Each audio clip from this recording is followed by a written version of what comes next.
ഹിന്ദിയാണ് എടുക്കുന്നത്. വരൂ നമുക്ക് കുറച്ചു നേരം ഹിന്ദി പഠിക്കാം. അപ്പൊ നമ്മുടെ ഓണം എക്സാം ഒക്കെ കഴിഞ്ഞിട്ടുണ്ട്. ഇനി നമ്മുടെ മുമ്പിലുള്ള എക്സാം എന്ന് പറയുന്നത് ക്രിസ്മസ് എക്സാം ആണ് അല്ലെ. അപ്പൊ ക്രിസ്മസ് എക്സാം ആയിട്ടില്ല, നമുക്ക് ഇനി ഓരോ യൂണിറ്റ് ആയിട്ട് നമുക്ക് എന്ത് ചെയ്യാണ്ട് പഠിക്കാനുണ്ട് അല്ലെ. ഇനി അടുത്ത യൂണിറ്റ് സിലബസ് എന്താണ് ഹിന്ദിയിൽ പഠിക്കാനുള്ളത് എന്ന് ചോദിച്ചിട്ടുണ്ടെങ്കിൽ നമ്മുടെ അടുത്ത യൂണിറ്റിന്റെ പേരാണ് നമ്മുടെ താന ബാന എന്ന് പറയുന്നത്.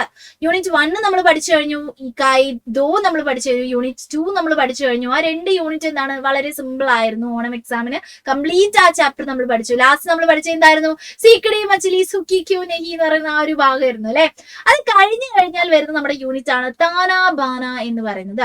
അതിൽ നമുക്ക് 2 ചാപ്റ്റേഴ്സ് ആണ് നമുക്ക് പഠിക്കാനുള്ളത്. നമുക്ക് അതൊരു ഏകദേശം എന്താണ് എന്ന് നമുക്ക് പരിചയപ്പെടാം അല്ലെ. എന്താണ് ഈ താനാബാന? ഇത് പിക്ചറൊക്കെ കണ്ടിട്ട് നമുക്ക് എന്താ തോന്നുന്നത്? ഓക്കെ, താനാബാന ശരിക്കും എന്താ പറഞ്ഞാന്ന് വെച്ചാല് എന്താണ്, ത്രെഡ് കൊണ്ട് നമ്മൾ എന്താണ് നെയ്യുന്നതിനാണ് നമ്മൾ താനാബാന എന്ന് വെച്ചാട്ടോ. പക്ഷെ ഇതിന്റെ ഉള്ളിൽ എന്താണ്, ഉള്ളിലെ മീനിങ് ആണ് നമ്മൾ നോക്കേണ്ടത്. നെയ്യുക എന്ന് പറഞ്ഞുകൊണ്ട് ഉദ്ദേശം എന്താണ്? അത് നെയ്യാന്ന് വെച്ചാൽ തുന്നുക എന്നൊക്കെയുള്ള അർത്ഥമാണ് അല്ലെ. ജീവിതം തുന്നുക, അല്ലെങ്കിൽ എന്താണ്, ബന്ധങ്ങൾ തുന്നുക, അല്ലെങ്കിൽ എന്ത് ചെയ്യാം, നമ്മുടെ ഓർമ്മകളെ തുന്നുക, അങ്ങനെയൊക്കെയുള്ള ഒരു മീനിങ് ആണ് താനാബാന എന്ന് പറഞ്ഞുകൊണ്ട് ഉദ്ദേശിച്ചത് കേട്ടോ. താനാബാന വെച്ചാൽ പെട്ടെന്ന് കാണുന്ന അർത്ഥമല്ല.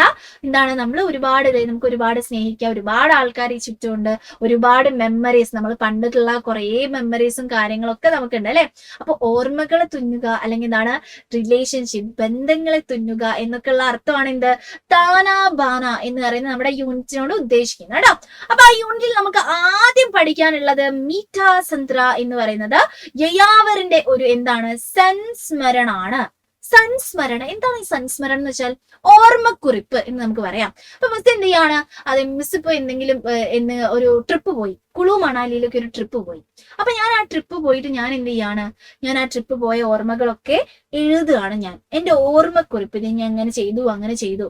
ഞാൻ എഴുതുമ്പോ എങ്ങനെയായിരുന്നു ഞാൻ എഴുതുക? ഞാൻ അവിടെ എത്തി, ഞാൻ എന്താണ് ആ കുളുവിലെത്തി, കുറെ മഞ്ഞിൽ കളിച്ചു എന്നൊക്കെ പറഞ്ഞിട്ട് ഓർമ്മയുള്ള എല്ലാ കാര്യങ്ങളും ഞാൻ ഓർമ്മക്കുറിപ്പായിട്ട് എഴുതുകയാണ്. അതിന് ഹിന്ദിയിൽ നമ്മൾ സൻസ്മരണ എന്നാണ് പറയുന്നത്. എന്താണ്? സൻസ്മരണ എന്നാണ് പറയുന്നത്. അങ്ങനെയുള്ള യയാവർ എന്ന് പറയുന്നത് നമ്മുടെ ഓദറിന്റെ ആളുടെ പേരെന്താണ്, യയാവറിന്റെ ഒരു എന്താണെന്ന് പറയുന്നത്, ഒരു സൻസ്മരണാണ് മീഠാ സന്ത്ര എന്ന് പറയുന്നത്. സന്ത്ര എന്താ എന്നെ മക്കൾക്ക് അറിയുന്നുണ്ടാവും. സന്ത്ര നമ്മൾ 5ാം ക്ലാസ്സിൽ പഠിച്ചതാണ്. ഓറഞ്ച് ആണ്. ഓറഞ്ചിനാണ് നമ്മൾ എന്ത് പറയുന്നത്, സന്ത്ര എന്ന് പറയുന്നത്. ഓറഞ്ചിന്റെ സ്റ്റോറി ഒക്കെ നമുക്ക് ഓർമ്മയുണ്ടാവും. അപ്പൊ മീഠാ സന്ത്ര, മധുരമുള്ള ഓറഞ്ച് എന്നുള്ളത് നമ്മുടെ കഥയുടെ അതിന്റെ ഹെഡിങ് എന്ന് പറയുന്നത്, നമ്മുടെ ചാപ്റ്ററിന്റെ പേരെന്ന് പറയുന്നത്. അപ്പൊ പിക്ചർ കണ്ടപ്പോ നമുക്ക് മനസ്സിലായിട്ടുണ്ടാവും എന്താണ്, ഒരു അമ്മൂമ്മയും ഒരു കുട്ടിയുണ്ട്. അപ്പൊ ഒരാൾ എന്ത് ചെയ്യുന്നുണ്ട്, ഓറഞ്ച് മേടിക്കുന്നുണ്ട്. അതേ കടയിൽ എന്താണ്, കുറെ കാലം കഴിഞ്ഞിട്ട് നമ്മുടെ ഇതേ ആള് തന്നെ വയസ്സായിട്ട് എന്ത് ചെയ്യുന്നുണ്ട്, ഓറഞ്ച് മേടിക്കുന്നുണ്ട്. അപ്പൊ ആ പിക്ചർ കണ്ടപ്പോ ഒരു ഏകദേശം സംസ്മരണ ഒരു ഐഡിയ നിങ്ങൾക്ക് കിട്ടിയിട്ടുണ്ടാവും, ഓർമ്മക്കുറിപ്പിന്റെ ഒരു ഐഡിയ കിട്ടിയിട്ടുണ്ടാവും. അപ്പൊ നമ്മൾ ഫുള്ളായിട്ട് പറഞ്ഞിട്ട് എന്ത് ചെയ്യുന്നില്ല, മക്കളെ മടുപ്പിക്കുന്നില്ല. നമ്മുടെ കഥ ഓരോന്നായിട്ട് മക്കൾക്ക് സൂപ്പർ ആയിട്ട് പറഞ്ഞു തരുന്നതായിരിക്കും. പിന്നെ നമുക്ക് എന്താണ്, സെക്കൻഡ് നമുക്ക് പഠിക്കാനുള്ളത് ചലി എന്ന് പറയുന്നതാണ്. ചലി എന്ന് വെച്ചാൽ എന്താണ്, പോകാം എന്ന് പറയുന്നതാണ്. പോകാം എന്ന് പറയുന്നതിൽ നമ്മൾ പിക്ചർ കാണുമ്പോൾ നമുക്ക് മനസ്സിലാവുന്നുണ്ടാവും എന്താണ്, നമ്മള് വണ്ടിയിൽ പോകുന്ന എന്തോ കഥയാണ്. അതായത് നമ്മുടെ ഒരു കുഞ്ഞുമോനുണ്ട്. ഈ കുഞ്ഞു പയ്യന് സൈക്കിൾ കിട്ടിയിട്ട് എന്തൊക്കെയാണ് അവൻ ചെയ്യുന്നത്, എന്തൊക്കെയാണ് അവന്റെ സ്വപ്നങ്ങൾ എന്നൊക്കെ പറയുന്ന ഒരു കഥയാണ് ചലി, പോകാം എന്ന് പറയുന്നത്. ഇതൊരു കഹാനിയാണ്, കഥയാണ് കേട്ടോ. ഒരു കുഞ്ഞു കഥയാണ്, വലിയ കഥയൊന്നല്ല, ഒരു കുഞ്ഞു കഥയാണ്. സാരിക ഠാക്കൂർ ആണ് ഇത് എഴുതിയിട്ടുള്ളത് കേട്ടോ. ഓക്കെ, സാരിക ഠാക്കൂർ ആണ് ഇത് എഴുതിയിട്ടുള്ളത് എന്നുള്ള കാര്യം എന്റെ മക്കൾ എന്ത് ചെയ്യുക, ആലോചിച്ചോളാം. ഒരു അമ്മയുടെയും മകന്റെ ഒക്കെ കഥയാണ്, വണ്ടിയുടെ ഒക്കെ കഥയാണ്. വണ്ടി പോകുമ്പോൾ നമ്മൾ എന്തൊക്കെ സൂക്ഷിക്കണം എന്നൊക്കെ നമുക്ക് ഇതിൽ പഠിക്കാനുണ്ട് കേട്ടോ. അപ്പൊ ഈ 2 ചാപ്റ്റർ ആണ് നമ്മുടെ എന്തെന്ന് പറയുന്നത്, മൂന്നാമത്തെ നമ്മുടെ യൂണിറ്റ് ഇക്കായി തീനില് നമുക്ക് വരുന്നത്. ഇത് രണ്ടും എന്താണ്, വളരെ സൂപ്പർ ആയിട്ടുള്ള കഥയും സംസ്മരണവുമാണ്. ഇതേപോലുള്ള ഒരുപാട് കാര്യങ്ങൾ നമുക്ക് പഠിക്കാനാണ് അല്ലെ. അപ്പൊ ഇനിയിപ്പോ എക്സാം ആണ്, ഇത് ക്രിസ്മസ് എക്സാം ആണ് നമ്മുടെ മുന്നിലുള്ള എക്സാം എന്ന് പറയുന്നത്. പിന്നെ അത് മാത്രമല്ല, ഒരുപാട് യൂത്ത് ഫെസ്റ്റിവൽ അത് ഇത് എന്നൊക്കെ പറഞ്ഞിട്ട് ഒരുപാട് ക്ലാസ്സുകളൊക്കെ ഇനി പോകാനുണ്ട്. മക്കൾക്ക് എന്താവും, കുറച്ച് ബുദ്ധിമുട്ടാവും, ഒരുപാട് ചാപ്റ്റേഴ്സ് കിട്ടാത്ത അവസ്ഥകളൊക്കെ വരാൻ പോവുകയാണ്. അപ്പം ചാപ്റ്റേഴ്സ് ഒക്കെ കൃത്യമായിട്ട് കിട്ടണം, നന്നായിട്ട് പഠിക്കണം, ക്രിസ്മസ് എക്സാമിനൊക്കെ നല്ല മാർക്ക് മേടിക്കണം എന്നുണ്ടെങ്കിൽ എന്റെ മക്കളെ സഹായിക്കാൻ വേണ്ടിയിട്ടാണ് നമ്മുടെ വജ്ര ബാച്ച് ഉള്ളത്.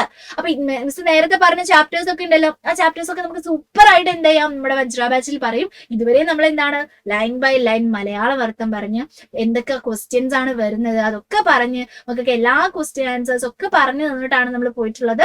അതേപോലെ തന്നെ ക്രിസ്മസ് എക്സാമിലേക്ക് നന്നായിട്ട് പഠിച്ചെഴുതാൻ വേണ്ടിയിട്ട് ഇതേപോലെ തന്നെ ആയിരിക്കും നമ്മൾ ഹിന്ദി പോകുന്നുണ്ടാവുക.